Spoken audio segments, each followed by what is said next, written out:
സൗദിയിൽ പുകവലി ഉപേക്ഷിച്ചവരുടെ എണ്ണം 7 ലക്ഷം കടന്നതായി കണക്കുകൾ. പുകയില രഹിത ഉൽപ്പന്നങ്ങളുടെ നിർമ്മാതാക്കളായ ബദായിൽ കമ്പനിയുടേതാണ് കണക്ക്. 2028ഓടെ 10 ലക്ഷം പേരെ പുകവലി ശീലത്തിൽ നിന്ന് രക്ഷിക്കുകയാണ് കമ്പനിയുടെ ലക്ഷ്യം. 2025 അവസാനത്തോടെ 7 ലക്ഷം പേർ പുകവലി ഉപേക്ഷിച്ചതായാണ് കണക്ക്. പുകയിലരഹിത പുകയിലയ്ക്ക് പകരമുള്ള ഉൽപ്പന്നങ്ങളുടെ നിർമ്മാതാക്കളായ ബദായിൽ കമ്പനിയാണ് കണക്കുകൾ പുറത്തുവിട്ടത്. റിയാദ് ആസ്ഥാനമാക്കി പബ്ലിക് ഇൻവെസ്റ്റ്മെന്റ് ഫണ്ടിന് കീഴിലാണ് കമ്പനിയുടെ പ്രവർത്തനം. DZRT എന്ന നിക്കോട്ടിൻ രഹിത ഉൽപ്പന്നമാണ് കമ്പനി പ്രധാനമായും ഉൽപ്പാദിപ്പിക്കുന്നത്. നിലവിൽ കമ്പനിക്ക് ജിദ്ദയിലും ഉൽപാദന യൂണിറ്റുണ്ട്.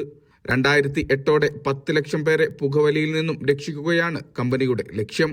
2025 ജനുവരിയിൽ പുകവലി ഉപേക്ഷിച്ചവരുടെ എണ്ണം 4 ലക്ഷമായിരുന്നെന്നും കണക്കുകൾ സൂചിപ്പിക്കുന്നു.